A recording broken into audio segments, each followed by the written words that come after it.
Winarno, warga desa Telogo Pakis, Petung Kriyono, Pekalongan mengungkapkan bagaimana prosesnya mengevakuasi istrinya setelah terjadi longsor di Petung Kriyono pada Senin, tanggal 21 Januari tahun 2025, malam. Winarno mengaku, saat terjadi longsor di Petung Kriyono, ia masih dalam perjalanan pulang selepas bekerja.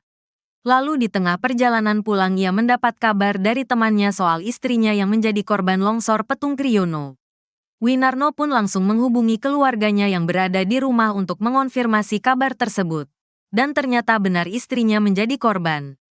Kemudian pada pukul 21 waktu Indonesia Barat, ia langsung menuju lokasi istrinya dengan melewati desa yang terkena longsor. Bahkan Winarno harus jalan kaki untuk menemui istrinya karena akses jalan tak bisa dilewati sepeda motor. Untuk bencana ini tadinya saya habis pulang kerja. Belum sempat sampai di rumah itu ada kabar dari teman bahwa istri terjebak di longsor. Kemudian saya langsung mengabari yang bisa dihubungi di sana. Ternyata benar.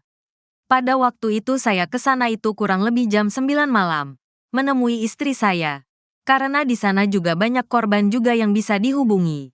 Kemudian saya ke sana dengan melewati desa atau longsoran yang begitu dahsyat. Dari kecamatan itu saya, karena tidak bisa diakses oleh sepeda motor, sehingga saya jalan kaki dari kecamatan sampai ke lokasi, kata Winarno dalam tayangan Breaking News Kompas TV. Selasa, tanggal 21 Januari tahun 2025. Lebih lanjut Winarno menuturkan, saat mengevakuasi istrinya ia dibantu warga lainnya yang berada di lokasi kejadian. Pada saat itu belum ada relawan atau petugas yang diterjunkan untuk melakukan evakuasi korban. Sehingga ia bersama warga sekitar melakukan evakuasi dengan alat seadanya. Setelah berhasil dievakuasi, istri Winarno langsung dibawa ke Puskesmas Petung Kriyono. Sejak semalam Winarno juga menginap di puskesmas bersama warga lain yang menjadi korban. Saat dilarikan ke puskesmas dari malam itu saya juga menginap di TKP bersama teman-teman karena bantuan dari relawan belum datang sehingga apa adanya di sana.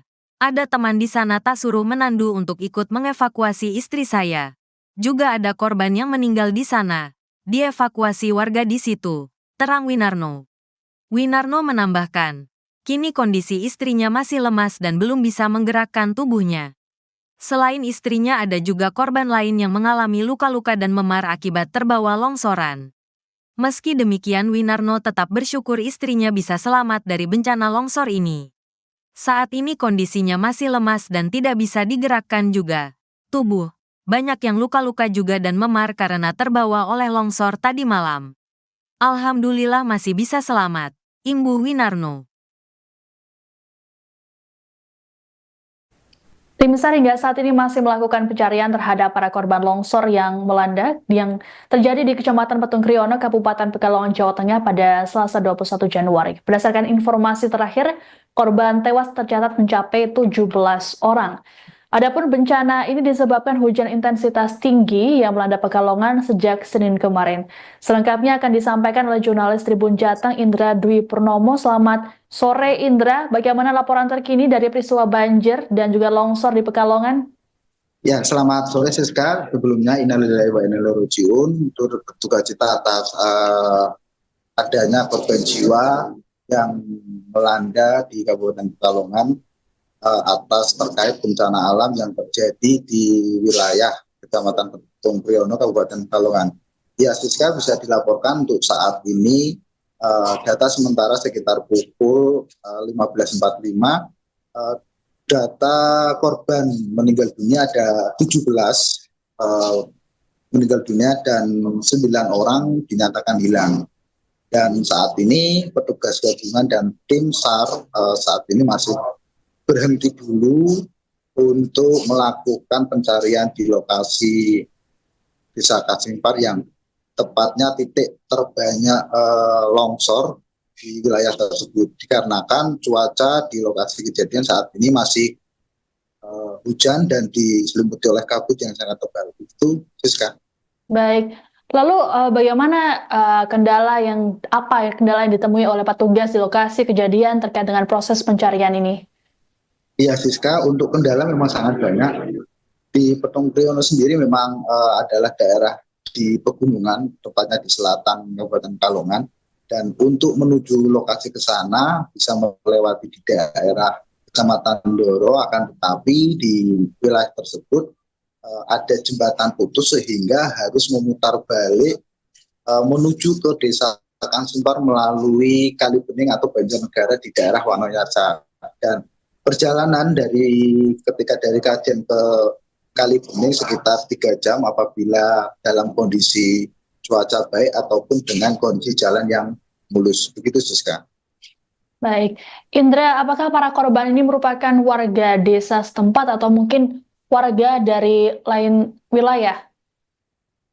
Iya, Siska. Untuk korban memang kebanyakan adalah warga sekitar di daerah Kasimpar ataupun Bumulem yang ada di lokasi di sana. Akan tetapi beredarnya video yang di sosial media terlihat banyaknya mobil yang berada di tengah sawah itu adalah memang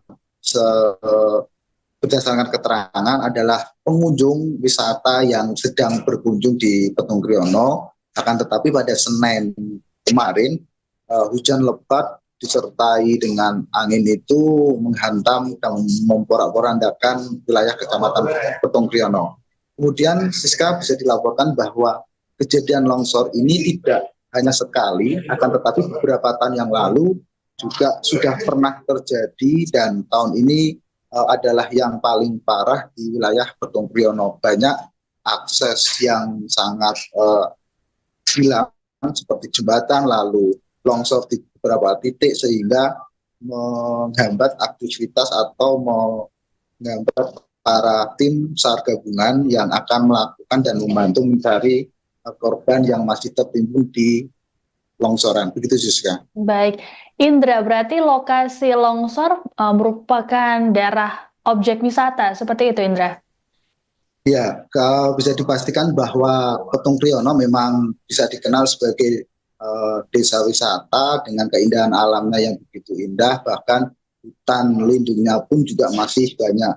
Tidak hanya itu, di lokasi juga di hutan Petung Kriono juga masih adanya hewan langka seperti owa dan luntung yang masih berada di lokasi di hutan tersebut. Akan tetapi memang pasca ini kejadian ini kita tidak tahu karena pada saat itu memang hujan di lokasi begitu sangat deras, bahkan sinyal pun tidak bisa karena listrik padam dan jaringan juga susah. Selain itu juga di Kabupaten Pekalongan pada saat kejadian tidak hanya di Petung Kriono, di wilayah setempat seperti Kecamatan Kedunguni, Wonopringgo, Talun, lalu Ndoro juga